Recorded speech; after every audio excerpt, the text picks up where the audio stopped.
Morant with a running start. Elevates. Oh, it dunks. Oh, my goodness. Tie game in overtime. Gasol will turn his heat. It's gone. Memphis on top. 7 tenths remaining. Conley now with 3. Count it. A 15-point lead for Memphis. And Blake Griffin gets into it on the floor with Randolph. Hard to tell if there are any punches being thrown under there, but Griffin took acceptance. Adams going long. Morant. He hit it. Ja Morant. Insanity. You gotta be kidding me. Welcome to Grits and Grinds, a Memphis Grizzlies podcast. My name is Keith Parrish.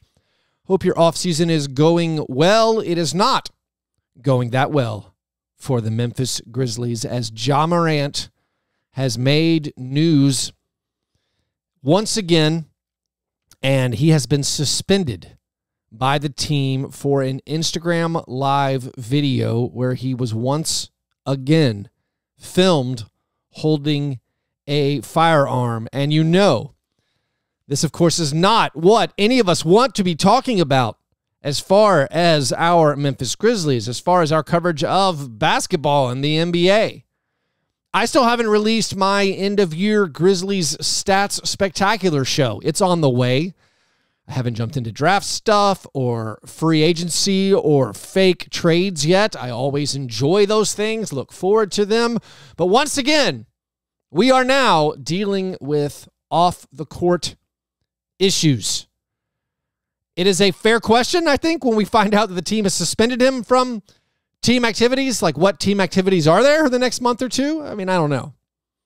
But the bigger issue is, I think we can guess or infer that Ja has violated a code of conduct that was laid out for him and is going to be facing some form of team suspension and maybe league suspension. The league has announced they're still investigating this incident, gathering more information. And so what's the next step? I think it's looking at a suspension. I mean, on the one hand, obviously this is just bad PR for Ja. If you want to push back and say he didn't do anything illegal, no, it doesn't seem like he did anything illegal. Holding a firearm in a car, that's legal in most places in America. But the standard for Ja and for NBA players and for faces of the league and faces of a franchise and for someone who endorses products, the standard is not legality. And for Ja to do this, after everything that's gone on with him, to do this after he lost out on $39 million in his contract extension because he missed all NBA because of his gun suspension. His suspension for the Denver nightclub video, that literally cost him, beyond the games he got suspended, it cost him $39 million in his extension. And so for that to have occurred, and then for Ja to make all these quotes and the team to make all these quotes after the season and after the Game 6 loss to the Lakers, to have this occur after Zach Kleiman's like, we had too many self-created distractions. For this to occur after Ja Morant himself said off-the-court issues affected us as an organization. He said, I've got to be better with my decision-making. He talked about being a better leader. He didn't make it 3 weeks without going on social media and once again waving a firearm. Everyone who is skeptical of Ja Morant and the league's suspension of him during the year, they were skeptical of the excuse of mental health and work stress and skeptical of the week of counseling. This is not helping the argument if you want to argue against them. And now we don't know exactly what's going on with Ja. We never have. I have not, and I'm not going to ever speculate on the validity of what Ja said he was going through. The repeated behavior that is not the behavior that the team is looking for, like, that's not evidence of any of that being like a PR play to say, hey, here's how we're going to dodge culpability for our actions. I mean, the repeated behavior itself, I think you can argue, is a sign of some form of mental distress. But again, I can't get into that. I don't have the information. I'm never going to have the information.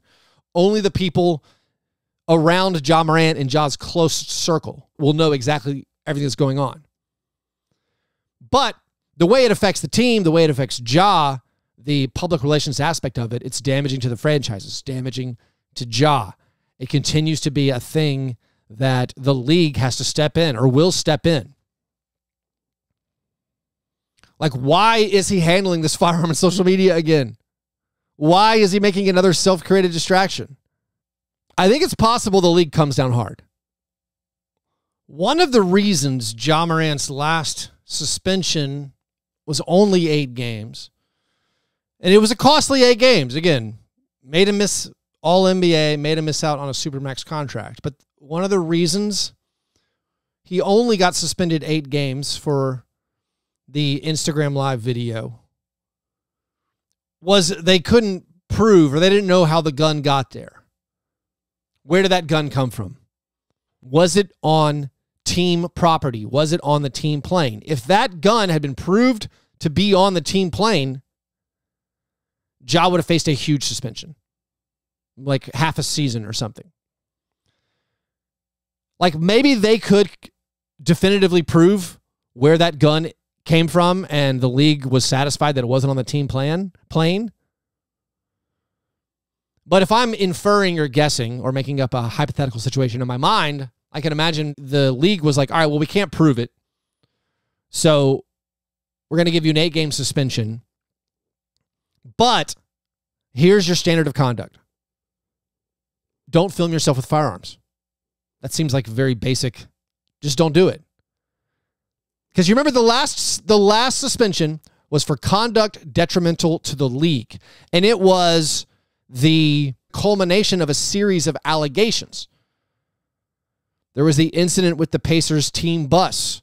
There was an incident at a mall in Memphis with a Foot Locker employee. There was a fight at an AAU tournament. There's a lot of stuff that went on. And now a lot of people who are Grizzlies fans and just NBA fans, some people are like, this video is worse because it comes after all of these incidents. It comes after Ja losing $40 million in salary. For me, again, this is subjective. Nothing is worse than the Colorado video, where that video came out days after Ja's agent and lawyer released a statement saying none of the allegations have ever been proven that Ja Morant had a gun or a firearm was involved. To then go on Instagram Live with the firearm, I mean, hopefully nothing ever tops that for me. This video, it was filmed by Ja Morant's friend Devontae Pack. Pack was the guy who was ejected from the Pacers game for a verbal altercation during the game, and he subsequently ended up banned from games at the FedEx Forum for whatever role he played in the garage after the game with the Pacers, with the team bus, and this was the alleged laser scope incident. And people might want to blame Devontae Pack, but like this video where they're basically doing their own version of carpool karaoke, Pack waves his hand around as if it's a gun and then turns the video to Ja. If we want to go Zapruder with the film, it seems like maybe Pack turns the camera away immediately like, oh, that's a mistake. We can't be doing that. I don't think you can blame this on Devontae Pack. You can make the argument, why are you filming anything? Fair argument. Why are you filming anything? But it wasn't Devontae Pack with a gun. It was Ja Morant waving a gun around, basically listening to his song. Like he's playing with a gun. Best case scenario, it's not loaded. In a vacuum, playing with an unloaded gun in a car, private property, not an issue. Definitely not a legal issue. But we were the furthest thing from a vacuum.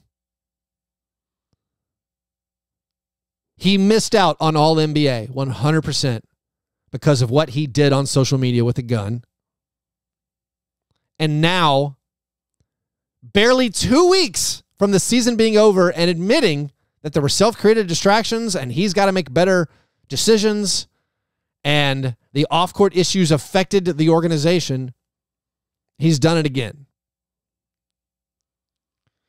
How does it affect, beyond Ja, how does it affect the Grizzlies and their offseason? I mean, I don't know. Does it make you less likely to consider trading Tyus Jones? Since you might feel like, hey, we might need Tyus Jones for 20 games at the beginning of the year. Or more? I don't know. I would think, me personally, it wouldn't affect my willingness to trade Tyus Jones to bring in a player at a bigger position of need, like a wing, a starter, someone to replace Dillonbrooks. But it definitely makes the decision calculus a little bit trickier. It makes the Grizzlies' future murkier, knowing there might be some kind of suspension. And also just wondering, can we depend on Ja Morant? That has to be a question at the forefront of decision-making for this team. Can we depend on Ja Morant with this repeated behavior? Repeated behavior that has had huge consequences for him? And then he goes back to it. It's tough to deal with. Now, this latest negative viral video of Ja, it overshadowed what should have been a fun social media post discovered by the Reddit sleuths, where Mikal Bridges and Desmond Bane posted a photo together. Mikal Bridges, as people have noticed, has been interacting a lot on social media with Grizzlies players, and Grizzlies players have been interacting a lot with Mikal Bridges. A lot of liked tweets in that thing. And this should have been the fun sleuthing we did over the weekend. We're like, oh, is Mikal Bridges maybe interested in trying to end up with the Grizzlies? This is the ideal fit for us, we hope. That's what we should be talking about. Unfortunately, now we're going to be waiting to find out what the punishment is for Ja Morant. And whatever apology he makes, if you thought people were upset at the prepackaged Jalen Rose apology interview on ESPN, how are you going to take Ja Morant's apology for this one seriously? I don't know how a person can. Anyways, I hate talking about all that stuff. A few more things to wrap up this episode. I think something that's interesting that's happening in the NBA right now as the NBA conference finals are set. You have the Lakers and the Nuggets, and you have the Heat and Celtics, is looking at the coaching carousel, where some prominent coaches have been fired. Monty Williams was fired by the Suns. Mike Budenholzer, who was Taylor Jenkins' mentor. Taylor Jenkins came from the Mike Budenholzer staff before joining the Grizzlies. Those guys have been let go, and that means now Taylor Jenkins is the fifth longest tenured coach in the NBA, which seems impossible. The only coaches who've been with their franchises longer, Greg Popovich, Eric Spoelstra, Steve Kerr, and Mike Malone.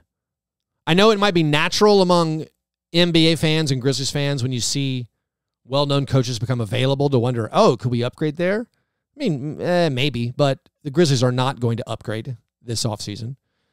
Taylor Jenkins is not on a hot seat yet, although I think we would have to think with the short shelf life of coaches right now, where we've seen 5 of the last 7 coaches of the year have been fired. 4 of the last 6 coaches to make the NBA Finals have been fired. Going into Taylor's 5th season, I think this is going to be the first one where there's a legit hot seat if the Grizzlies don't live up to whatever expectations there are. I think Taylor Jenkins has done a great job on the Grizzlies. I think being a coach in the NBA, a lot of people say it. I agree with it. It's like being a CEO. You have to manage personalities. And as long as the locker room still seems to buy in, I can't imagine they would consider, making a change with the coach. But there are some notable blights on Taylor's resume that are forming. The most notable for me being they've lost game 1 at home in their last 3 playoff series. They gave away their hard-earned home court advantage in games 1 of each of the last 3 playoff series. I'd also throw into that they've lost 6 straight road games in the playoffs. All of these as the 2 seed, of course. There's more context and nuance that should be considered in those games as far as the health of their roster. But the record is what the record is. So this upcoming season, while Taylor is the 5th longest tenured coach in the NBA, it probably will be the one where national media and narratives start forming about Taylor Jenkins being on the hot seat. Will starting the year without Ja Morant contribute to that? I don't know. Maybe it'll give him a pass. You'll have the built-in, well, Ja was out for 15 games or whatever the suspension possibly could be.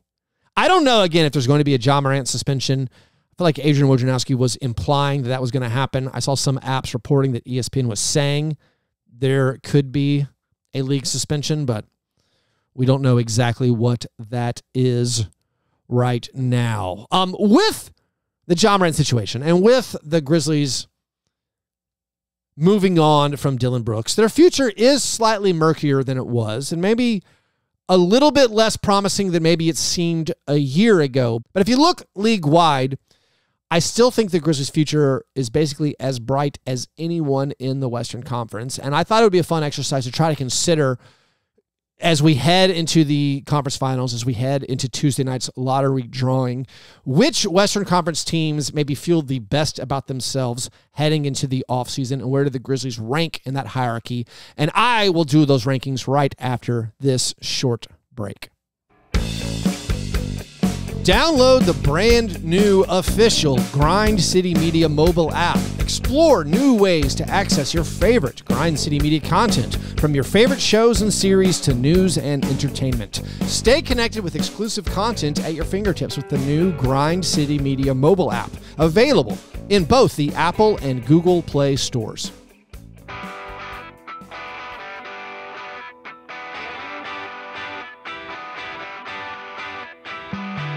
Okay, while we as Grizzlies fans kind of wait for the looming Ja Morant suspension, we still can, I guess, console ourselves with the future is very bright and promising, as the Grizzlies have 3 all-star level players in Ja Morant and Desmond Bane and Jaren Jackson Jr., all under contract, all very, very young. The offseason priority outside of getting Ja Morant's behavior under control is getting Desmond Bane an extension, and you can be assured that will occur. So going forward, the Grizzlies have Ja Morant, Desmond Bane, Jaren Jackson Jr.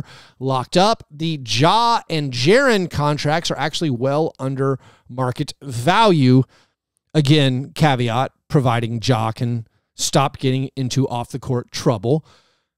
But because Ja missed out on All-NBA, he's going to be giving you supermax production on just a regular max contract. And Jaren's contract, which descends in value each year, looks like it's going to be an unbelievable bargain. So in the year 2025, Ja and Jaren's salaries combined will be about $62 million. Damian Lillard by himself that year is going to be making $59. I mean, Bane will get a pricey extension, but still the Grizzlies' big 3 is going to be locked in for less than what a lot of teams are paying their big 2, and certainly less than what other teams are paying their big 3. So because of that, the Grizzlies' future is very, very bright. So if I'm going through the Western Conference and I'm trying to figure out which teams have a brighter future than the Grizzlies, you know, there's not, I don't think, an obvious one. A lot of teams this year are actually probably feeling a little discouraged, maybe with how things ended. So let's go team by team, and this is not in any particular order. I'll try to organize my thoughts once I get to the end. But let's go team by team to figure which teams have a brighter future than the Grizzlies. Like the Dallas Mavericks, their future is much cloudier than the Grizzlies. There's no clear building block alongside Luka Doncic. Now, Tuesday night's lottery is huge for their future. They have a 14% chance at the top 4, which would effectively rejuvenate the franchise totally. If they miss out on that, which of course there's an 86% chance they miss out on that, I don't think you could say the Mavericks have a better future than the Grizzlies, obviously. And I would say, honestly, their fans are going to be a little bit discouraged. Their future does not look as bright as it once did. They have unrestricted free agent Kyrie Irving and Luka Doncic. So, like, Mavericks fans aren't feeling better than Grizzlies fans. Staying in the Southwest Division, like the Spurs, I mean, the Spurs, if they get Victor Wembanyama, they feel good, but they have no true building blocks, like no certain all-stars on their roster. All of their hope is theoretical at this point. Same thing for the Rockets. The Rockets have tons of high drafted players, a lot of great draft pedigree there, but zero certain all-stars yet. The Pelicans. All right, the Pelicans, I think, do have a bright future, but there are health questions, huge health questions with Zion Williamson. CJ McCollum, good player, a little bit older. They have Brandon Ingram, Herb Jones, Trey Murphy 3. They still have a lot of picks coming. So the Pelicans, I think, do have a bright future. They're optimistic about their future. Is it brighter than the Grizzlies? That's debatable. I would think the Grizzlies, knowing they have Ja, Jaren, and Desmond, look like they have a brighter future there. If I think about the teams that are still playing, going into next year, the Nuggets and Lakers, their long-term, maybe prospects, like 5 years out, aren't as good compared to the Grizzlies. But going into just next year, I think we will view the Nuggets and Lakers probably both as better contenders, better teams than the Grizzlies. So their fan bases, their franchises are feeling probably good about where they're at. If you want to forecast 5 to 7 years in the future, all right, the Grizzlies have maybe more upside because of the younger core players, but Lakers and Nuggets are feeling good about where they're at.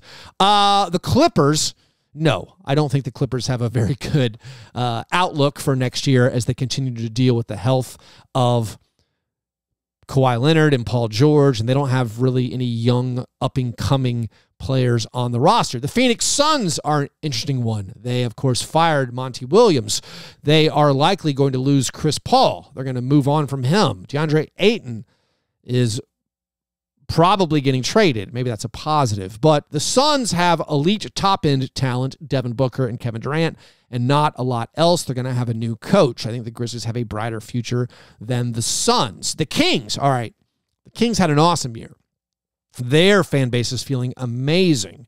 They enjoyed arguably better health than any other team this season. So maybe they have less higher-end talent than the Grizzlies, but De'Aaron Fox had a better season. I think even if Ja hadn't been suspended, the De'Aaron Fox against Ja Morant debate, it's a solid one. De'Aaron Fox was amazing this year. They have Domantas Sabonis, very, very great player, struggled a bit in the postseason series against the Warriors. They have Keegan Murray. They're set up pretty well. I would think they'd be very optimistic about where they're at. I personally would take the Grizzlies' future over them, but maybe the Kings people are saying, hey, we don't have any off-the-court question marks. We're better set up for long-term success. I guess that's a valid argument. But like the Kings are feeling pretty good about where they're at. The Thunder. Now, the Thunder might have a core you would take over the Grizzlies. They have Shai Gilgeous-Alexander, who I think is possibly a better player than Ja Morant.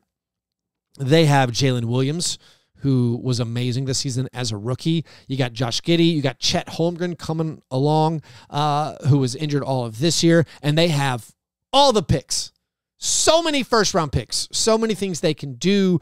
I think because of having Shai and having some players you're very excited about, and you have all those picks, that I think most people would take the Thunder as far as if you want to argue who has a brighter future, it might be the Thunder. It's still, a lot of it's theoretical. The Grizzlies have more proven players right now, but the Thunder have the promise of what could be in draft picks. So their future is very, very bright. And, of course, they made the play-in this year, so people are feeling good about them. Jazz fans also have a lot of picks to look forward to. They have Lauri Markkanen, Walker Kessler. No one's going to expect them to contend next year or anytime soon, but they do have a bright future. I don't think it's brighter than the Grizzlies by any stretch of the imagination. Who haven't I done? The Trailblazers. No, I don't think the Trailblazers have a very bright future. A lot of question marks alongside Damian Lillard. The Warriors. Warriors with a disappointing end to their season as they got stomped by the Lakers. They're going to get destroyed by the luxury tax. The new CBA seems to be even more punitive to teams in the luxury tax. So they have some question marks about what they're going to do going forward. They also, might be looking to shed that salary. And could they get rid of some of their key players? Like if they choose to stick with the franchise icons of Klay Thompson and Draymond Green, well, is Andrew Wiggins available? Andrew Wiggins if they're looking to shed salary, Wiggins might be my number one target for the Grizzlies for a trade, even over Mikal Bridges. It's probably Mikal Bridges. Second place, Andrew Wiggins. I think he'd be a perfect fit on the Grizzlies. But the Warriors, they have Steph. But with Clay and Draymond maybe taking a step back with all the luxury tax concerns, do they have a brighter future than the Grizzlies? I don't think so. No, sir. Also, of course, the Grizzlies get the Warriors' first-round pick next year. So that's pretty good. The last team is the Timberwolves. I think if you have Anthony Edwards on your squad, you feel pretty good. But with the price they paid to get Gobert, and Gobert's going to be making, Gobert makes more per season than Jaren and Ja, and you gave up all those picks, your future's not as bright, but you're still happy if you're a Timberwolves fan that you have Anthony Edwards, and he's so young, and he keeps getting better and better. But like, is your future better than the Grizzlies? Are you more optimistic about your future than the Grizzlies? No, I wouldn't think so. So I think we can break down all these teams into categories. Let's say one category is West teams who feel good going into next year, who think they can compete for the Western Conference title, and that's the Lakers and the Nuggets, and then the Grizzlies and the Thunder, and probably the Pelicans and the Kings. Then you have teams that you think are going to compete maybe, but their futures aren't as bright. That's like the Warriors and the Suns. Then Mavericks, Timberwolves, maybe. You have teams that feel really, really good about their futures, but they're not going to compete next year. It's probably maybe just the Jazz in that situation. And then you have like teams that are super young, and their futures are going to be swung largely by Tuesday night's lottery, and that'd be the Spurs and the Rockets. So I think you could say the Grizzlies still have as bright of a future as any team in the West. I think objectively, if we take off our Grizzlies colored glasses, you might pick the Thunder, probably would pick the Thunder. And maybe just, if you can tell me, the Nuggets get 5 more years of Jokic, well, I probably might take that too. But the Grizzlies are well set up for the future. And speaking of the future, we'll close with this. The lottery is Tuesday night. It doesn't affect the Grizzlies really at all. The Grizzlies are locked in at the 25th pick. But as fans, I think we can look at things we want to happen in the lottery. I think primarily we want Victor Wembanyama to go to the East. I wouldn't mind if Scoot Henderson went to the East too. So we're crossing our fingers in the lottery. We want the Pistons or the Hornets or the Magic or the Pacers or the Wizards to get lucky. We do not want the Rockets or the Spurs or the Trailblazers to get lucky. We do want, at least I do want, Dallas to lose its pick. They have a 20% chance of losing their pick, 14% chance of getting lucky in the top 4, 20% chance of losing it. All their other percent chances is them keeping the 10th pick. And of course, we're going to say, please no Jazz or Thunder or Pelicans miracles. The Jazz have a 20% chance at a top 4 pick. Dallas, 14% chance, like I've been saying. Thunder, 8% chance. Pelicans, 2% chance. By the way, you can join me over in my playback room, playback.tv/Fast Break Breakfast for the lottery.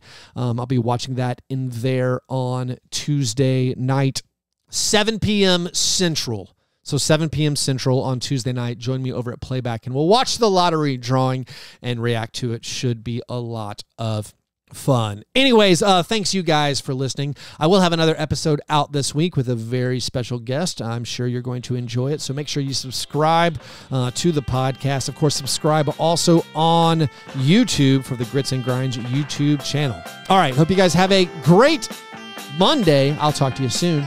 Go Grizz.